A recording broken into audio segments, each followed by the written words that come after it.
두꺼비 김유정. 내가 학교에 다니는 것은 혹 시험 전날 밤새는 맛에 들렸는지 모른다. 내일이 영어 시험이므로 그렇다고 하룻밤에 다 안다는 수도 없고 시험에 날듯한 놈 몇 대문 새겨나 볼까 하는 생각으로 책수를 뒤지고 있을 때 철컥 하고 바깥 벽에 자전거 세워놓는 소리가 난다. 그리고 행길로 난 유리창을 두드리며 이상 하는 것이다.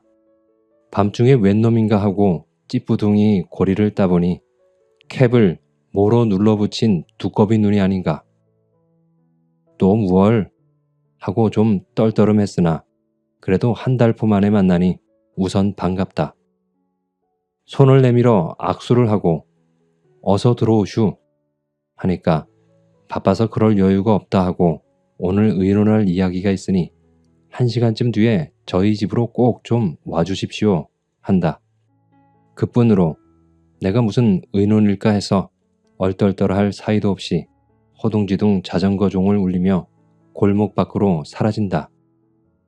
권련 하나를 피워도 멋만 찾는 이놈이 자전거를 타고 나를 찾아왔을 때에는 일도 어지간히 급한 모양이나 그러나 제 말이면 을에 복종할 걸로 알고 나의 대답도 기다리기 전에 달아나는 건 썩 불쾌하였다. 이것은 놈이 아직도 나에게 대하여 기생 오라비로서의 특권을 가지려는 것이 분명하다. 나는 사실 놈이 필요한 데까지 이용당할 대로 다 당하였다. 더는 싫다 생각하고 애꿎은 창문을 딱 닫은 다음 다시 앉아서 책을 뒤지자니 속이 부걱부걱 괜다. 하지만 실상 생각하면 놈만 탓할 것도 아니요. 어디 사람이 동이 났다고 거리에서 한번 흘기 스쳐본 그나마 잘났으면 이거니와 쭈그렁 밤송이 같은 기생에게 정신이 팔린 나도 날이었다. 그것도 서로 눈이 맞아서 들떴다면이야 누가 뭐래냐마는 저쪽에선 나의 존재를 그리 대단히 여겨주지 않으려는데 나만 몸이 달아서 답장 못 받는 엽서를 매일같이 3달 동안 썼다. 하니까 놈이 이 기미를 알고 나를 찾아와 인사를 떡 붙이고는 하는 소리가 기생을 사랑하려면 그 오라비부터 잘 얼러야 된다는 것을 명백히 설명하고 또 그리고 옥화가 저희 누이지만 제 말이면 대개 들을 것이니 그건 안심하라 한다. 나도 옳게 여기고 그 다음부터 학비가 올라오면 상정같이 놈을 모시고 다니며 뒤치다거리 하기에 볼일을 못 본다. 이게 버릇이 돼서 툭하면 놈이 찾아와서 산보 나가자고 끌어내서는 극장으로, 카페로 혹은 저 좋아하는 기생집으로 데리고 다니며 밤을 새기가 일수다. 물론 그 비용은 성냥 사는 일정까지 내가 내야 되니까 얼뜬 보기에 누가 데리고 다니는지 영문 모른다. 게다 제 누님의 답장을 얻어올 테니 한번 보라고 연일 장담을 하면서도 나의 편지만 가져가고는 꽁 구워 먹은 소식이다. 편지도 우편보다는 그 동생에게 전하니까 마음에 좀 든든할 뿐이지 사실 바로 가는지 혹은 공동변소에서 콧노래로 뒤지가 되는지 그것도 자세 모른다. 하루는 놈이 찾아와서 방바닥에 가 벌룽 자빠져 콧노래를 하다가 무얼 생각했음인지 다시 벌떡 일어나 앉는다. 올룽한 낯짝에 그 두꺼비 눈을 한 서너 번 꿈뻑거리다 나에게 훈계가 너는 학생이라서 아직 화류계를 모른다. 멀리 앉아서 편지만 자꾸 띄우면 그게 뭐냐고 톡톡히 나무라더니 기생은 여학생과 달라서 그저 맞붙잡고 주물러야 정을 쏟는데 하고 사정이 딱한 듯이 입맛을 다신다. 첫사랑이 무언지 무던히 후려맞은 몸이라 나는 귀가 번쩍 뛰어 그럼 어떻게 좋은 도리가 없을까요? 하고 다가가서 물어보니까 잠시 입을 다물고 주저하더니 그럼 내 직접 인사를 시켜줄 테니 우선 누님 마음에 드는 걸로 한 20-30원어치 선물을 하슈. 화류계 사랑이란 돈이 좀 듭니다.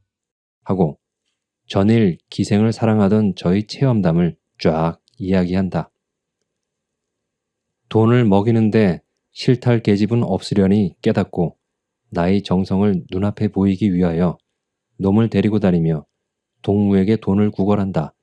양복을 잡힌다 하여 덩어리 돈을 만들어서는 우선 백화점에 들어가 같이 점심을 먹고 나오는 길에 42원짜리 순금 트레 반지를 놈의 의견대로 사서 부디 잘 해달라고 놈에게 들려보냈다.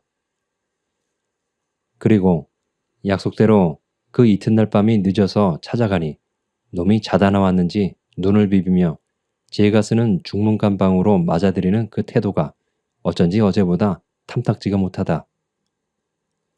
반지를 전하다 퇴짜나 맞지 않았나 하고 속으로 초를 부비며 앉았으니까 놈이 거기 관하여는 일체 말없고 딴통같이 앨범 하나를 꺼내어 여러 기생의 사진을 보여주며 객적은 소리를 한참 짓거리더니 우리 누님이 이상 오시길 여태 기다리다가 고대 막 노름 나갔습니다. 내일은 요보다 좀 일찍 오셔요 하고 주먹으로 하품을 끄는 것이다. 조금만 일찍 왔더라면 좋을 걸 안 됐다 생각하고 그럼 반지를 전하니까 뭐라더냐 하니까 누이가 퍽 기뻐하며 그 말이 초면 인사도 없이 선물을 받는 것은 신뢰로운 일임에 직접 만나면 돌려보내겠다 하더란다. 이만하면 일은 잘 얼렸구나. 안심하고 화숙으로 돌아오며 생각해보니 반지를 돌려보낸다면 나는 언턱거리를 아주 이를 터라 될 수 있다면 만나지 말고 편지로만 나에게 마음이 동하도록 하는 것도 좋겠지만 그래도 옥화가 신뢰롭다 생각할 만치 그만치 나에게 관심을 가졌으면은 그 다음은 내가 가서 붙잡고 조르기에 달렸다 궁리한 것도 무리는 아닐 것이다. 마는 그 다음날 약 1시간을 일찍 찾아가니 놈은 여전히 귀찮은 하품을 터뜨리며 좀 더 일찍이 오라 하고 그 다음날 찾아가니 역시 좀 더 일찍이 오라 하고 이렇게 연나흘을 했을 때에는 놈이 괜스레 제가 고를 내가지고 불안스럽게 굴므로 나 자신 너무 우습게 대접을 받는 것도 같고 아니 꼬어서 망할 자식 이젠 너와 안 놀겠다 결심하고 불이 나게 하숙으로 돌아와 이불 전에 눈물을 씻으며 지내온 지 달포나 된 오늘날 의논이 무슨 의논일까? 시험은 급하고 과정 낙제나 면할까 하여 눈을 까뒤집고 책을 뒤지자니 그렇게 똑똑하던 글자가 어느덧 먹줄로 변하니 글렀고 게다 아련히 나타나는 옥화의 얼굴을 보면 볼수록 속만 탈 뿐이다. 몇 번 고개를 흔들어 정신을 바로잡아 가지고 들여다보나 아무 효과가 없으면은 이건 공부가 아니라 생각하고 한 구석으로 책을 내던진 뒤 일어서서 들창을 열어놓고 개운한 공기를 마셔본다. 저 건너 서양집 위층에서는 붉은 빛이 흘러나오고 어디선지 울려드는 가냘픈 육자배기. 그러자 문득 생각나느니 계집이란 때없이 잘 느끼는 동물이다. 어쩌면 옥화가 그동안 매일같이 띄운 나의 편지에 정이 돌아서 한번 만나자고 불렀는지 모르고 혹은 놈이 나에게 끼친 신뢰를 깨닫고 전일의 약속을 이행하고자 오랬는지도 모른다. 하여튼 양당간에 1시간 후라고 시간까지 지정하고 갔을 때에는 되도록 나에게 좋은 기회를 주려는 게 틀림이 없고 이렇게 내가 옥화를 얻는다면 학교쯤은 내일 집어치워도 좋다 생각하고 외투와 더불어 허룽허룽 거리로 나선다. 광화문통 큰 거리에는 목덜미로 스며드는 싸늘한 바람이 가을도 이미 늦었고 청진동 어귀로 꼽들어 길 옆 이발소를 들여다보니 8시 45분. 1시간이 되려면 아직도 20분이 남았다. 전봇대에 기대어 권련 하나를 피우고 나서 그래도 시간이 남음에 군밤 몇 개를 사서 들고는 2분에 하나씩 씹기로 하고 서성거리자니 대체 오늘 일이 하회가 어떻게 되려는가? 성화도 나고 계집에게 첫인사를 하는데 뭐라 해야 좋을는지. 그러나 저에게 대한 내 열정의 총량만 보여주면 그만이니까. 만일 네가 나와 살아준다면 그리고 네가 원한다면 내 너를 등에 업고 백리를 가겠다. 이렇게 다짐을 두면 그뿐일 듯도 싶다. 그 외에는 아버지가 보내주는 흙 묻은 돈으로 근근히 공부하는 나에게 별 도리가 없고 아, 아, 이런 때 아버지가 돈 한 뭉텅이 소포로 붙여줄 수 있으면 하고 한탄이 절로 날 때 국수집 시계가 늙은 소리로 9시를 울린다. 지금쯤은 가도 되려니 하고 옆골목으로 들어섰으나 옥화의 집 대문 앞에 딱 발을 멈출 때에는 까닭없이 가슴이 두근거리고 그것도 좋으련만 목청을 가다듬어 두꺼비의 이름을 불러도 대답은 어디 갔는지 안채에서 계집, 사내가 영문 모를 소리로 악장만 칠 뿐이요. 그대로 난장판이다.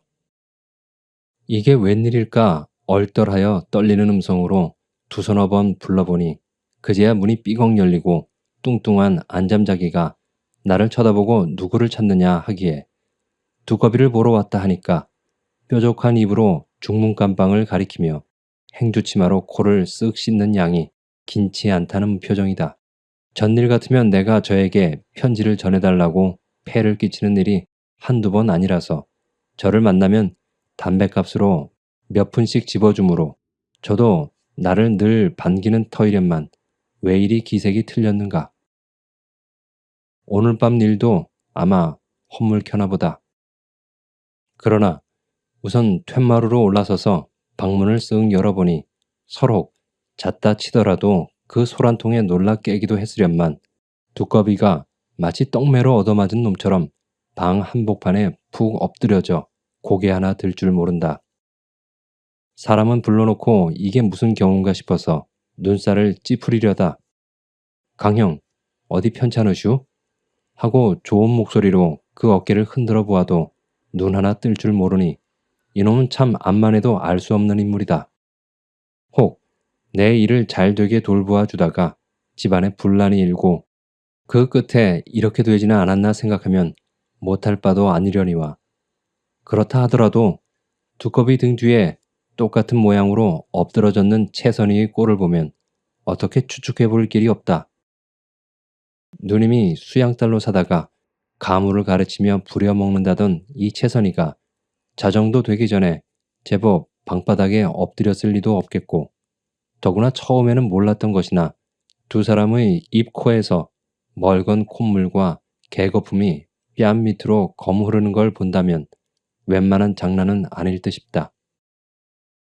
머리끝이 쭈뼛하도록 나는 겁을 집어먹고 이 머리를 흔들어보고 저 머리를 흔들어보고 이렇게 눈이 둥그랬을 때 벼랑간 미닫이가 딱 하더니 필연 옥화의 어머니리라.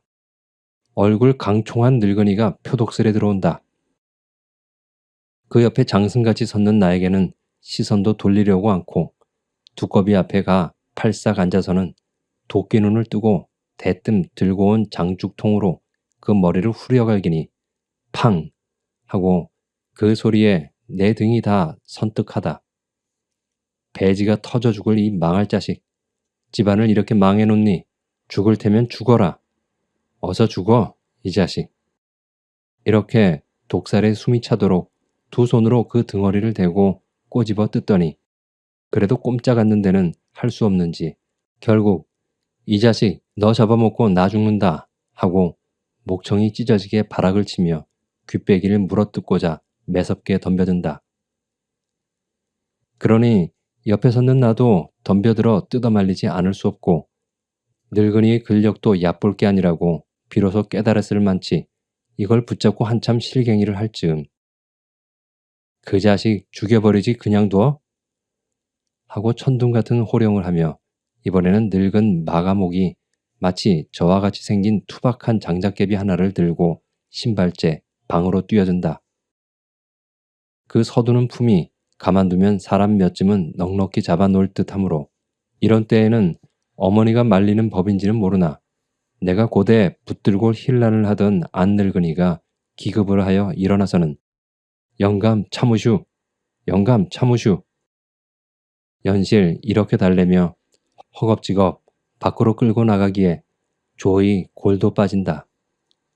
마감옥은 끌리는 대로 중문 안으로 들어가며 이 자식아 몇째냐? 벌써 7째 일해놓질 않았니? 이 주리를 할 자식 하고 식은 벌떡 하더니 안대청에서 뭐라고 주책 없이 개걸거리며 발을 구르며 이렇게 집안을 떠엎는다.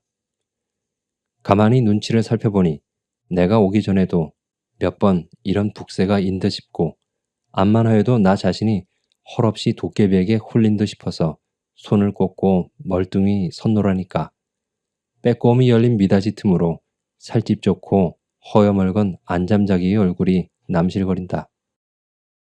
대관절, 웬 속셈인지 좀 알고자 미닫이를 열고서 그 어깨를 넌지시 꾹 찍어가지고 대문 밖으로 나와서 이게 어떻게 되는 일이냐고 물으니 이 망할 게 콧등만 찌끗할 뿐으로 전 흥미가 없단 듯이 고개를 돌려버리는 게 아닌가. 몇 번 물어도 입이 잘 안 떨어지므로 등을 두덕여주며 그 입에다 권련 하나 피워 물리지 않을 수 없고 그제야 녀석이 죽는다고 독약을 먹었지 뭘 그러슈 하고 퉁명스레 봉을 떼자 나는 넌덕스러운 그의 소행을 아는지라 왜?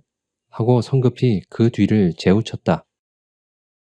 잠시 입을 삐죽이 내밀고 세상 다 더럽단 듯이 삐죽거리더니 은근히 하는 그 말이 두꺼비 놈이 제 수양 조카딸을 어느 틈엔가 꿰차고 돌아치므로 옥화가 이것을 알고는 눈에 쌍심지가 올라서 망할 자식 나가 빌어나 먹으라고 방추로 두들겨 내쫓았으니 둘이 못 살면 차라리 죽는다고 저렇게 약을 먹은 것이라 하고 에이 자식도 어디 없어서 그래 수양 조카딸을 하기에 이왕 그런 걸 어떡하우 그대로 결혼이나 시켜주지 하니까 그게 무슨 말씀이유?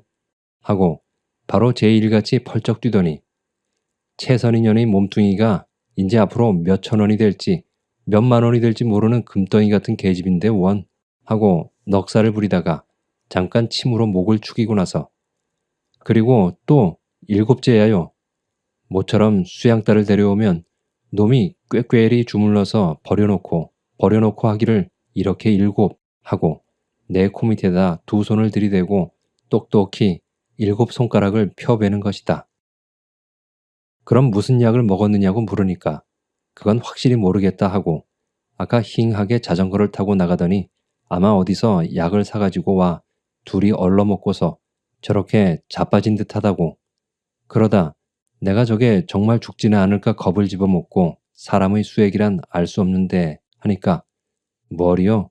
먹긴 좀 먹은 듯하나 그러나 원체 알깍쟁이가 돼서 죽지 않을 만큼 먹었을 테니까 염려 없어요 하고 아닌 밤중에도 두들겨 깨워서 우동을 사오느라 호떡을 사오느라 하고 펄쩍나게 부려는 먹고 쓴 담배 하나 먹어보라는 법 없는 조녀석이라고 오랄지게 욕을 퍼붓는다. 나는 모두가 꿈을 보는 것 같고 어릿광대 같은 자신을 깨달았을 때 어처구니가 없어서 벙벙이 섰다가 선생님 누굴 만나러 오셨수? 하고 대견히 묻기에 나도 펴놓고 옥화를 좀 만나볼까 해서 왔다니까. 흥! 하고 콧등으로 한번 웃더니 응, 저희끼리 붙어먹는 그거 말씀이유? 이렇게 비웃으며 내 허구리를 쿡 찌르고 그리고 곁눈을 슬쩍 흘리고 어깨를 맞부비며 대드는 양이 바로 느물러 든다.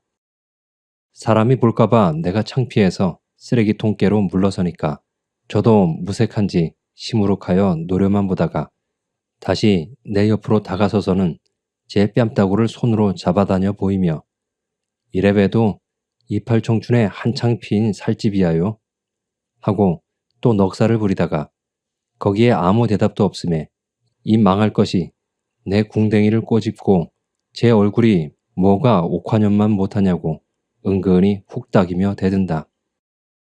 그러나 나는 너보다는 말라깽이라도 그래도 옥화가 좋다는 것을 명백히 알려주기 위하여 무언으로 땅에다 침 한 번을 탁 뱉어 던지고 대문으로 들어서려 하니까 이게 소매자락을 잡아당기며 선생님 저 담배 하나만 더 주세요.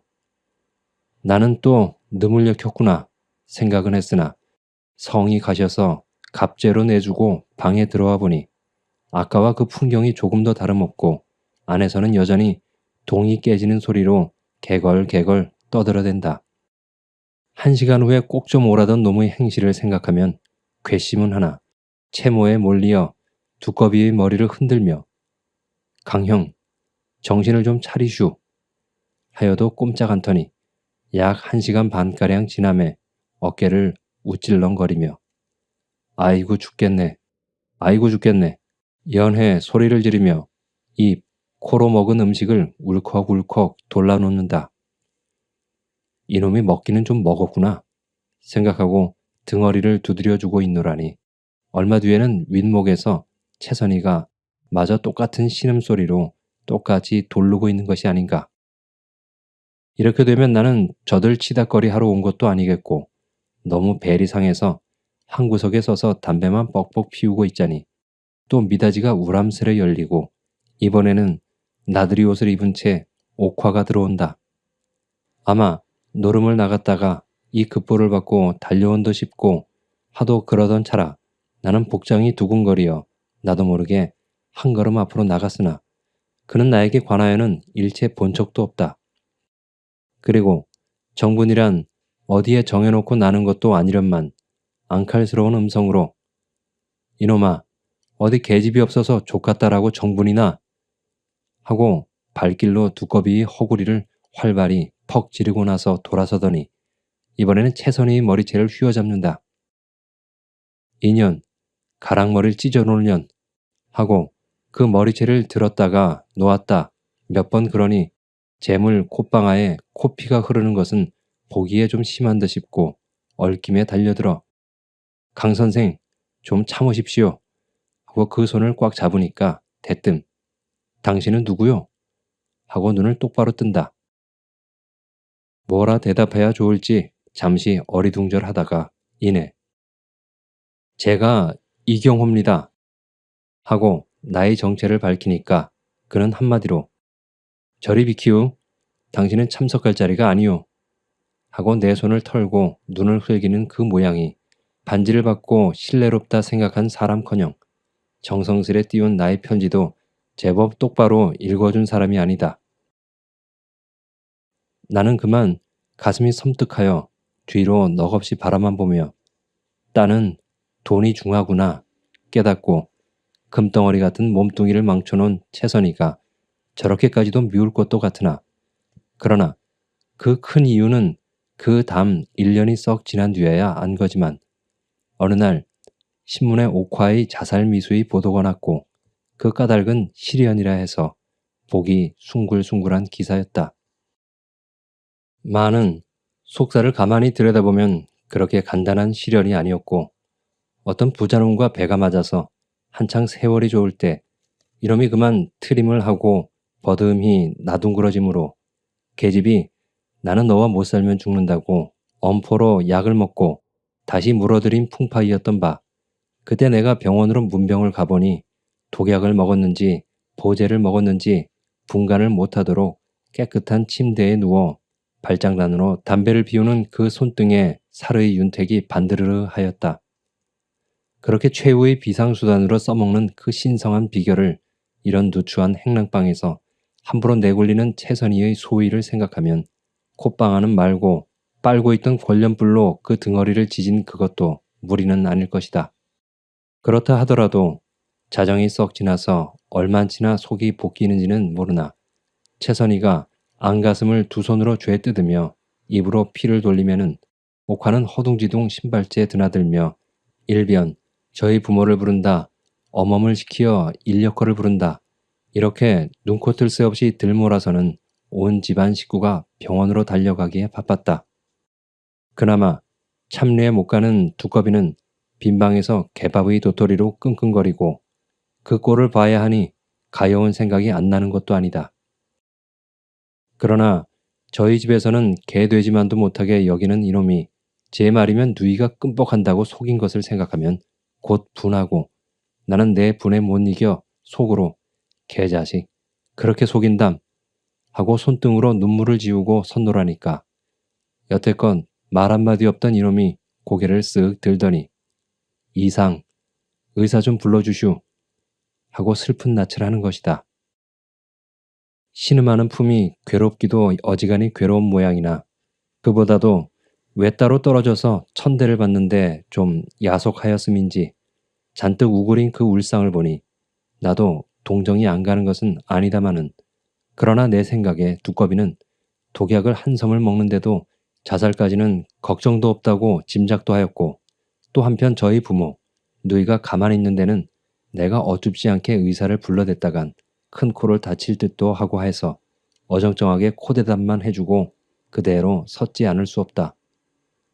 한 서너 번 그렇게 애원하여도 그냥만 섰으니까 나중에는 이놈이 또 고를 벌컥 내가지고 그리고 이건 어디다 쓰는 버릇인지 너는 소용없단 듯이 내흔들며 가거라 가 하고 제법 해라로 혼동을 하는 데는 나는 그만 얼떨떨해서 간신히 눈만 꿈뻑일 뿐이다.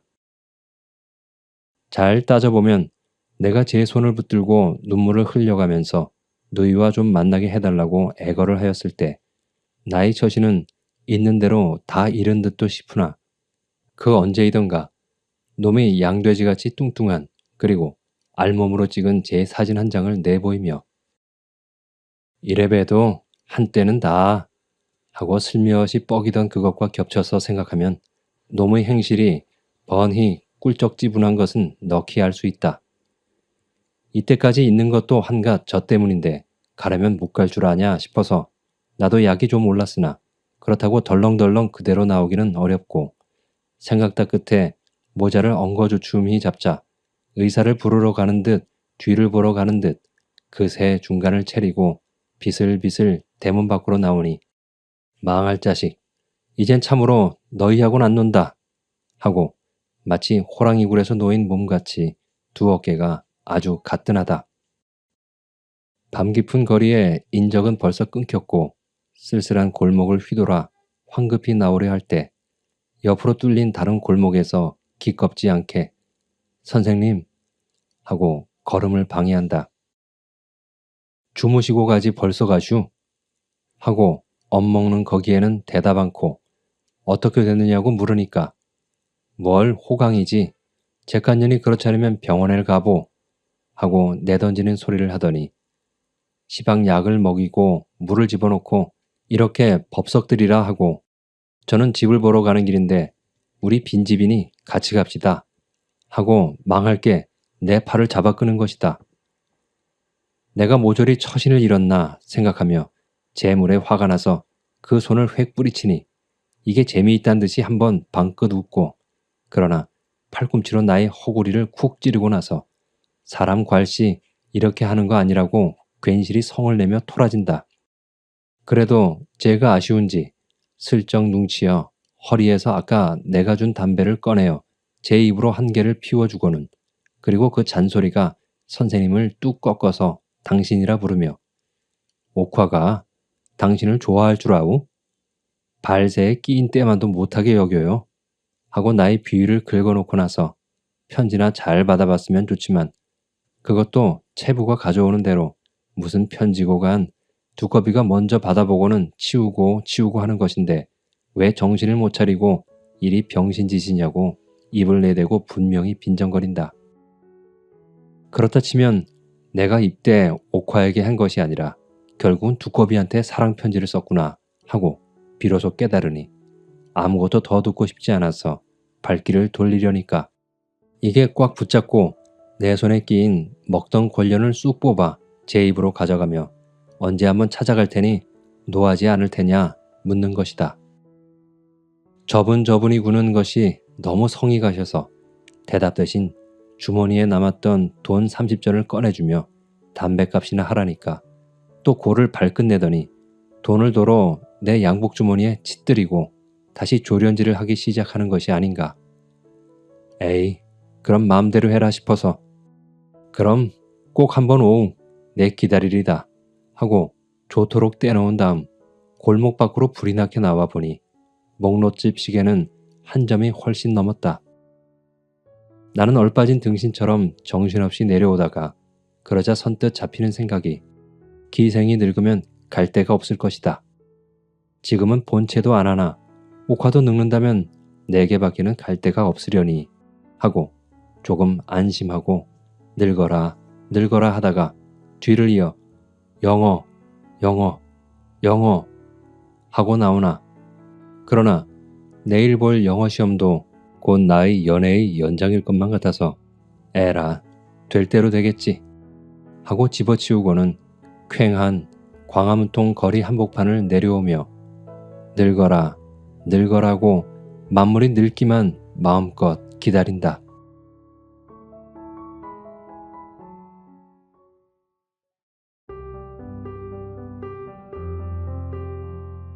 어떻게 들으셨나요? 저의 마음은 솔직히 김유정이 자신이 끔찍이도 짝사랑하던 박록주가 마음을 받아주지 않은 것에 대한 한이 남아서 이 소설 속에서는 뭔가 즐거운 결말, 즉 해피엔딩을 기대했었는데요. 그런데 소설 속에서도 현실과 비슷한 결론을 내는 것을 보면서 좀 안타까웠습니다. 이유는 잘 모르겠습니다. 왜 이런 결말을 내었는지요. 소설 속에서라도 멋진 엔딩을 지어줬으면 얼마나 좋았을까 하는 아쉬움이 많이 남습니다. 그의 입장에선 이것도 나름의 해피엔딩이라 봐도 좋을까요? 그녀가 늙어서 갈 데가 없을 때까지 기다리면 자기에게 올 거라는 막연한 기대감을 갖는 것을 보면 그래도 그는 그녀를 포기하진 않았던가 봅니다. 그래서 늙어라 늙어라 하고 만물이 빨리 늙기만을 주문을 외면서 이 소설은 끝이 납니다. 박록주와의 실제 인연을 아시고 들으시니까 조금 더 가깝게 느껴지진 않으셨나요? 지금까지 김유정의 두꺼비를 감상하셨습니다. 저는 다음에 또 재밌는 작품으로 찾아뵙겠습니다. 그때까지 행복하고 즐겁게 보내시길 바랍니다. 감사합니다.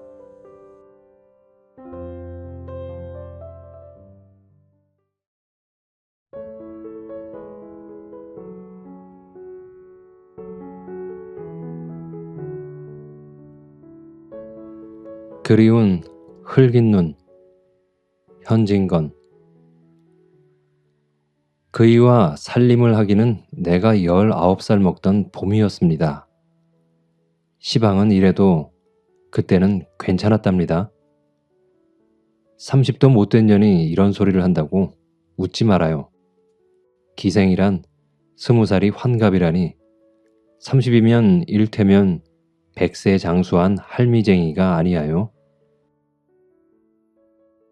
이 푸르죽죽한 입술도 발그스름하였고 토실한 뺨볼이라든지 시방은 총누란 별명조차 듣지만은 오동통한 몸피라든가 살성도 희고 옷을 입으면 맵시도 나고 걸음걸이도 멋이 있었답니다. 소리도 그만저만이 하고 춤도 남의 흉내는 내었답니다. 화류계에서는 그래도 누구하고 이름이 있었는지라 호강도 웬만히 해보고 귀염도 남부럽잖이 받았습니다. 망할 것. 우스워 죽겠네. 하자는 이야기는 아니하고 제 칭찬만 하고 앉았구먼. 어쨌든 나도 한 시절이 있은 것은 사실입니다. 해구멍이 막히지도 않아 요리집에서 인력거가 오고 가고만 보면 새로 2점, 석점 전에는 집에 돌아온 적이 별로 없었습니다. 그나마 집에 와서 곧 자느냐 하면 그렇지도 않아 대개 집에 손님이 기다리고 있기도 하고 또는 손님과 같이 올 때가 많았습니다. 그래가지고 또 고달픈 몸을 밤새도록 고달프게 굴다가 해 뜬 뒤에야 이제 내 세상인가 보다 하고 간신히 눈을 붙이면 사정 모르는 손들이 낮부터 달려들어 고단한 몸을 끌고 꽃구경을 간다. 들놀이를 간다. 절에를 나간다 합니다 그려. 그러니 몸이 피로치 않을 수 있습니까? 놀기란 참 곧은 일입니다. 어느 때는 사지가 늘어지고 노는 것이 딱 싫고 귀치 않아서 인연의 노릇을 언제나 마나 하고 탄식이 나옵니다. 그럴 때 나의 눈앞에 그이가 나타났습니다. 나보담 4해 맞이인 그는 귀공자답게 얼굴도 곱상스럽고 돈도 잘 쓰며 노는 품도 재미스럽고 호기로웠습니다. 나는 고만 그에게로 마음이 솔깃하고 말았지요. 그이도 나에게 적지 않이 빠진 모양이었습니다. 그럭저럭 관계가 깊어가자 그이는 나와 살자고 조르지 않겠습니까? 마침 기생 노릇도 하기 싫던 참이고 밉지도 않은 사내라 내심으로 이게 웬 떡이냐 싶었지만 그대로 기생 행투가 그렇지 않아 이 핑계 저 핑계로 그이를 바싹 달게 해서 돈 1,000원이나 착실히 빼앗아서 어머니를 주고 마지못해 하는 듯이 살림을 들어가게 되었습니다. 그이는 간이라도 빼어 먹일 듯이 나를 사랑해 주었습니다.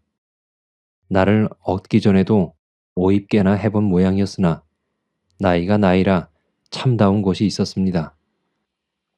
나이 말이면 콩이 팥이라 해도 고지 들었습니다. 나이 청이라면 무엇이고 낙종치 않는 것이 없었습니다. 이 눈치를 알아본 나는 그이로부터 가진 것을 졸라내었습니다. 우리 든 집문서도 내 이름으로 내게 하고 자개농이랑 자개의걸이랑 한 칸 벽에 맞는 큰 체경이랑 물론 온갖 비단과 포목을 필필이 들여오게 하고 철철에 따르는 비녀며 사흘거리로 진고개에 가서는 숭금반지, 진주반지, 보석반지를 하게 하였습니다.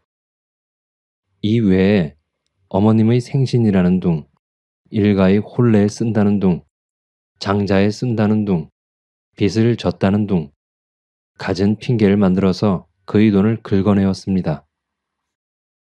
무슨 내 변명이 아니라 이런 짓을 한 게 전부가 나의 욕심 사나운 까닭도 아닙니다. 사라고 하고 달라고 하는 그것이 어쩐지 좋고 재미스럽기도 하였지요. 그리고 또 그것이 그에게 피우는 애교이고 아양이었지요. 그것뿐도 아니지요. 내 말이라면 어느 정도까지 들어주나 곧 그이가 나한테 얼마나 홀리었는지를 자질도 하고 싶고 뜻대로 성공을 하면 물건 얻은 것보단 몇 갑절 더 기뻤습니다.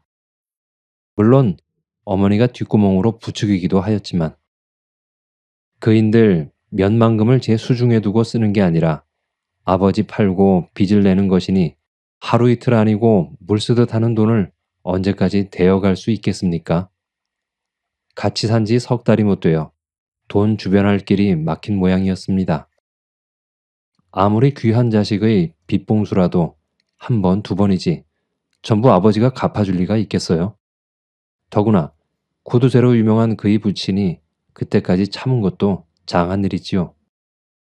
마침내 너 같은 놈은 자식으로 알지 않으니 죽든지 살든지 나는 모르겠다 하게 되었습니다. 그 전에도 여러 번 그러고 얼렀지만 이제는 아주 사실로 나타나게 되었겠지요. 빚쟁이가 벌떼같이 일어났습니다. 요리집에서, 금은방에서, 선전 드팀전에서, 더구나 고리대금업자한테서 빚쟁이는 문간을 떠날 새가 없었습니다. 부잣집 외동아들로 자라나 도무지 졸리는 것을 모르던 그이는 단박에 입술이 바싹바싹 말라가기 시작하였습니다. 문간에서 찾는 소리만 나면 온몸을 옹성거리고 얼굴이 파랗게 질리는 꼴이란 곁에서 보아도 가여웠습니다. 내 탓으로 이 곤란을 받건만은 그래도 나를 원망하거나 미워하는 기색은 보이지 않았습니다. 빚에 졸리는 것이 딱하기도 하고 또 자격지심도 나서 나 때문에 이런 곤란을 당하시지요. 내가 몹쓸 년이야. 하면 그이는 그게 무슨 말이야? 하며 질색을 하고 왜 채선이 때문이람? 내가 못생긴 탓이지. 하고는 도리어 면목이 없다는 듯이 고개를 숙였습니다. 이런 중에 그에게는 또 기막힐 일이 생기었지요. 그것은 다른 일이 아니라 그이가 돈 쓰기도 급하였고 또 못된 동무의 꾀임에 빠져 아버지 도장을 위조하여 빚을 낸 일이 발각이 된 것이하여 돈 꾸어준 놈도 물로 알고 한 일이지만 그의 아버지가 나는 모른다고 딱 거절을 하니까 이제는 그이를 보고 어르딱딱거리며 사기를 했느니 인장 위조를 했느니 하고 야단을 합니다. 간이 작고 마음이 어진 그는 얼굴이 샛노랗게 타들어가겠지요. 몇 번 그의 어머니를 세에 두고 또는 직접을 자기 아버지께 말을 해보는 모양이었으나 도무지 일이 안 된 줄은 그의 찡그린 눈썹과 부러진 새 죽지 같은 어깨를 보아도 짐작할 수 있습니다. 그이는 조바심이 되어서 못 견디는 듯이 누웠다 앉았다 일어섰다 금시로 집을 뛰어나가는가 하면 금시로 또 뛰어들어오겠지요. 그러다가 나중에는 돌부처나 무엇같이 한자리에 우두커니 앉으면 멍하니 바람병만 바라보고 어느 때까지 손끝 하나 꼼짝도 아니하였습니다. 내일같이 그 일주일이란 귀한 날이고 오늘 같은 저녁이었습니다. 여름답게 흰 구름이 봉오리 솟은 하늘엔 밝은 달이 거느렸습니다. 우리는 저녁을 먹고 나서 마루로 나와 달을 쳐다보고 있었습니다. 그때 나는 문득 작년 이맘때에는 한강에서 선유를 하였습니다.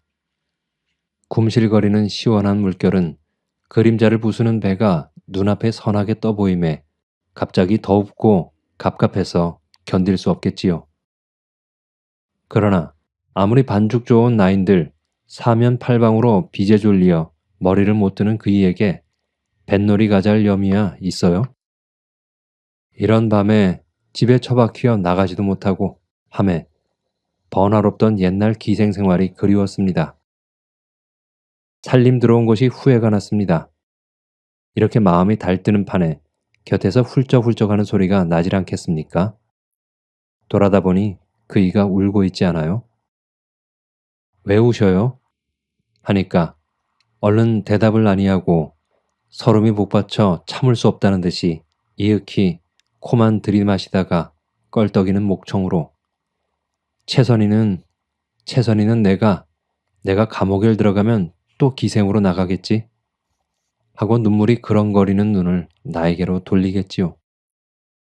내 속을 알아채었나 보다 하고 가슴이 뜨끔하였으되 놀아먹은 보람이 있어서 단박에 흉업개슬이 그게 무슨 말씀이야요?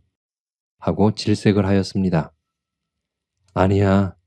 내가 감옥에 가면 채선이는 또 기생에 나가서 문놈의 사랑을 받을 거야.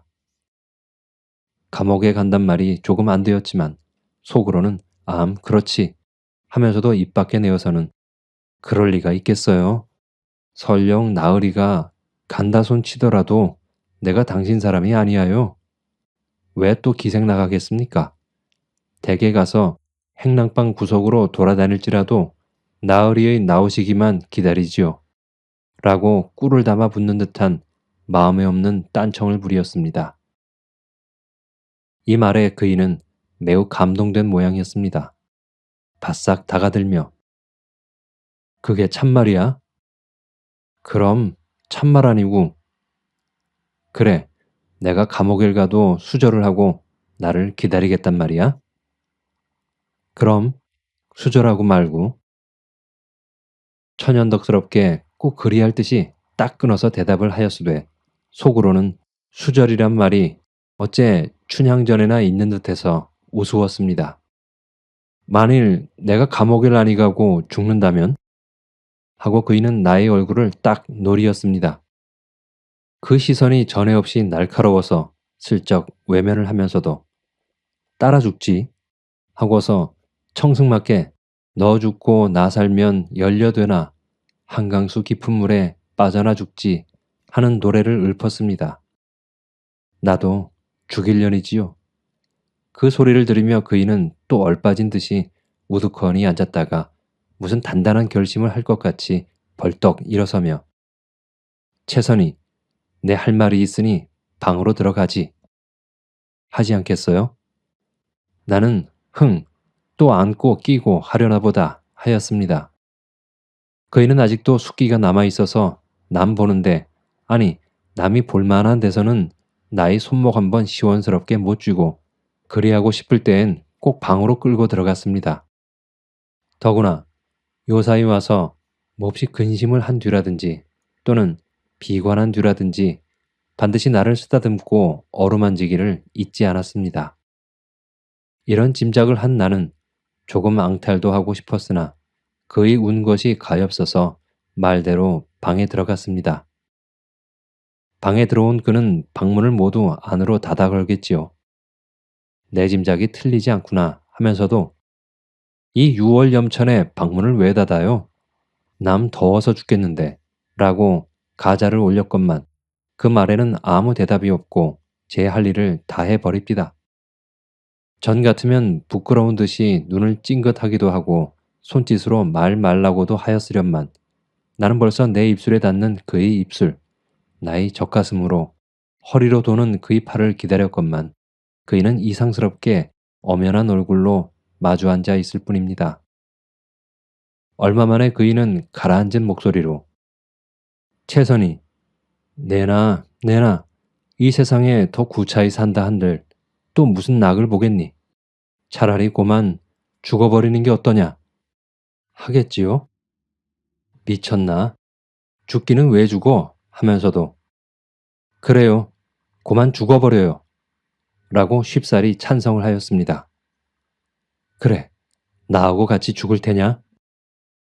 나으리하고 죽는다면 죽는 것도 꿀이지요. 내야말로 너하고 같이 죽는다면 한이 없겠다. 하는 그이의 소리도 떨리었습니다. 나도 일부러 목이 메이며 내야말로 나으리하고 죽으면 한이 없어요. 말만 들어도 고맙다만 정말 나하고 죽을 테냐? 원, 다심도 하이. 죽는다면 죽는 게지. 그렇게 내가 못 믿었단 말이야요. 하고 가장 남의 속을 못도 알아준다는 듯이 새파랗게 성을 내었습니다. 그리하는 것이 어째 심파 연극을 하는 듯 싶어 재미스러웠어요. 설마 죽을 일은 만무하고 이왕이면 이대도록 너한테 정이 깊다는 걸 표시함도 좋았지요.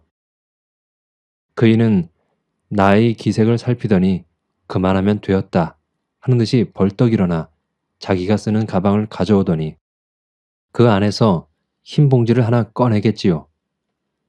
그 봉지 속으로는 밤낮만한 고약 같은 것 2개가 나왔습니다.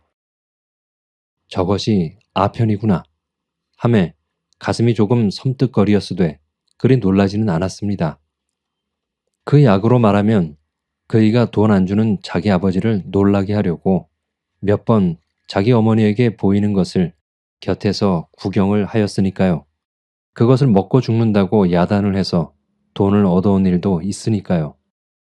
그러니 시방 와서 새삼스럽게 놀랄 것도 없지만은 같이 죽자는 말 끝에 그것이 나온지라 시방껏 달떴던 마음이 조금 긴장은 됩디다. 그이는 자리끼를 당기더니 그 약을 앞에다 놓고 이윽히 내려다보며 닭의 똥 같은 눈물을 뚝뚝 떨어뜨리지 않겠습니까? 그때만은 나의 가슴도 찌르르 하였습니다. 한참 약을 내려다보고 울고 있던 그이는 무슨 비장한 결심을 한 듯이 몸을 흠칫하더니 그 약 1개를 얼른 입에 집어넣고 1개를 집어 나를 주지 않겠습니까? 나도 서슴지 않고 그 약을 받아 입에 넣었습니다.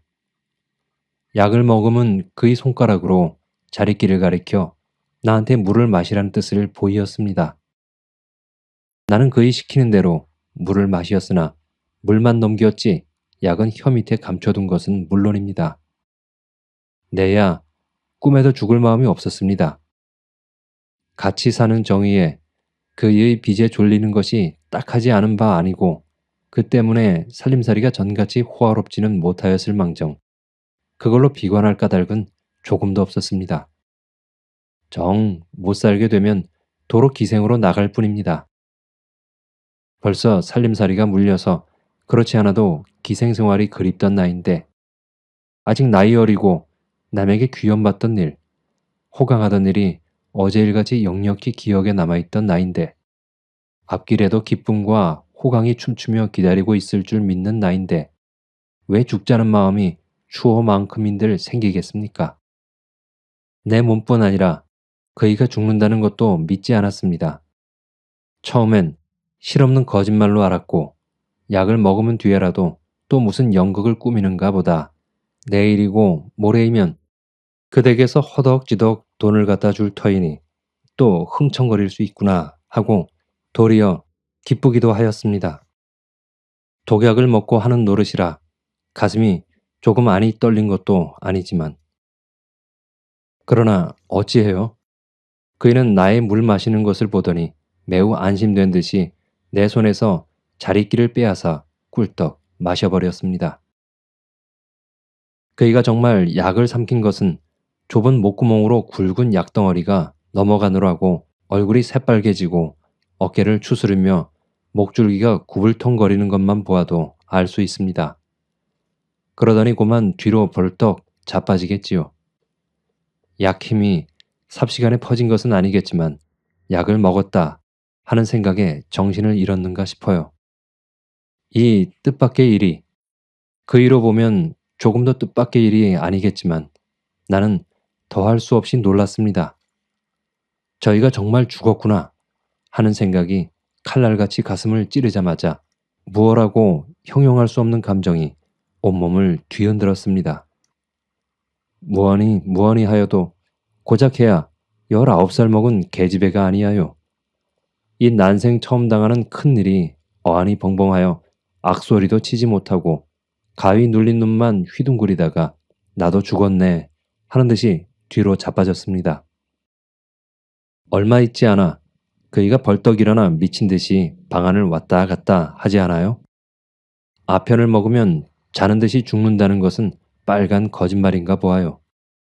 답답하고 뉘역거려서 못 견디겠다는 듯이 두 손으로 가슴을 쥐어뜯으며 핫핫 하고 괴로운 숨을 토합디다. 그러더니 다짜고짜로 두 손을 입 안으로 넣어 웩웩 헛구역질을 하겠지요. 아마 속이 너무도 괴로움에 죽자는 결심도 간 것 없고 먹은 약을 토해낼 작정이던가 보아요. 그러나 약은 안이 나오는 듯 하였습니다. 이 광경을 바라보는 나도 일변 무섭기도 하였지만 못 견디리 만큼 괴롭기도 하였습니다.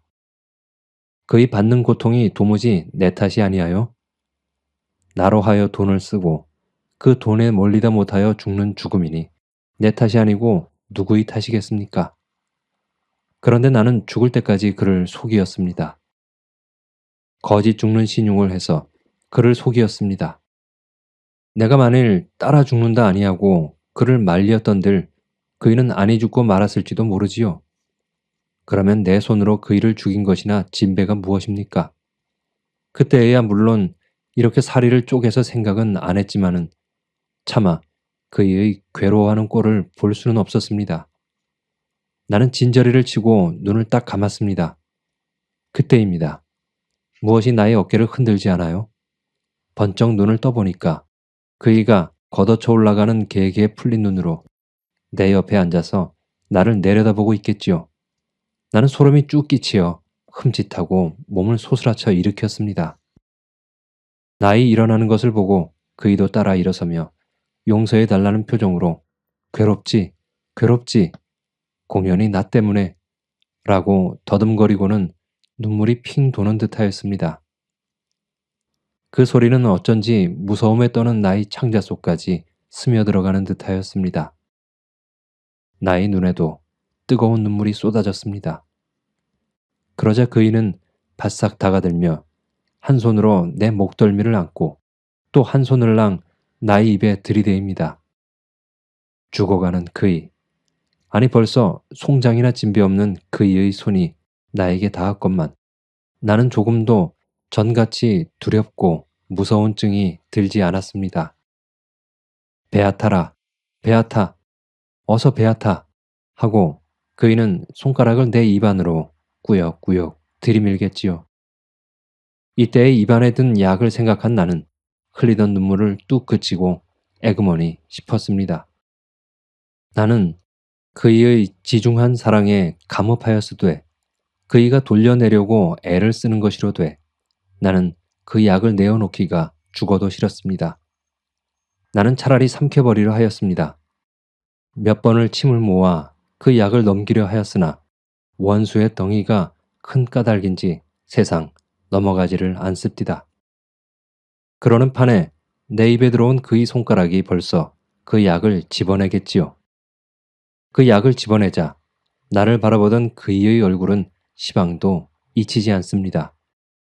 어쩌면 그 곱상스럽던 얼굴이 그렇게 무섭게 변할까요? 나는 어떻다 형용할 수가 없었습니다. 제 계집이 딴 사내를 끼고 자는 것을 본 남편의 얼굴이나 그러할는지요. 그 얼굴의 표정은 분노 그것이었습니다. 원한 그것이었습니다. 입술을 악물고 드러난 이빨 하나만 보고라도 누구든지 질겁을 할 것입니다. 더구나 잊히지 않는 것은 그 눈자위하여 일상 생글생글 웃는 듯하던 그 눈매가 위로 흡뜨이어서 미친 개 눈깔같이 핏발을 세워 나를 흘긴 것이하여 그 무섭기란 시방 생각하여도 몸서리가 치어요. 그이는 숨이 진 뒤에도 그 흡뜬 눈을 감지 않았습니다. 물론 나는 고약한 년이지요.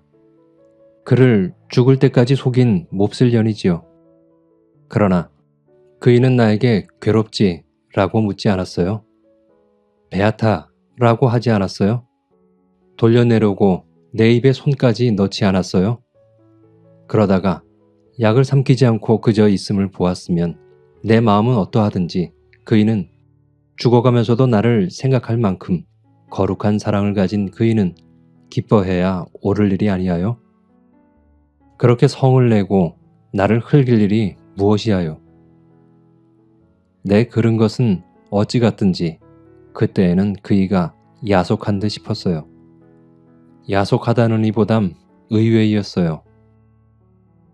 그런데 시방 와서는 그 흘긴 눈이 떠오를 적마다 몸서리가 치이면서도 어째 정다운 생각이 들어요. 그리운 생각이 들어요.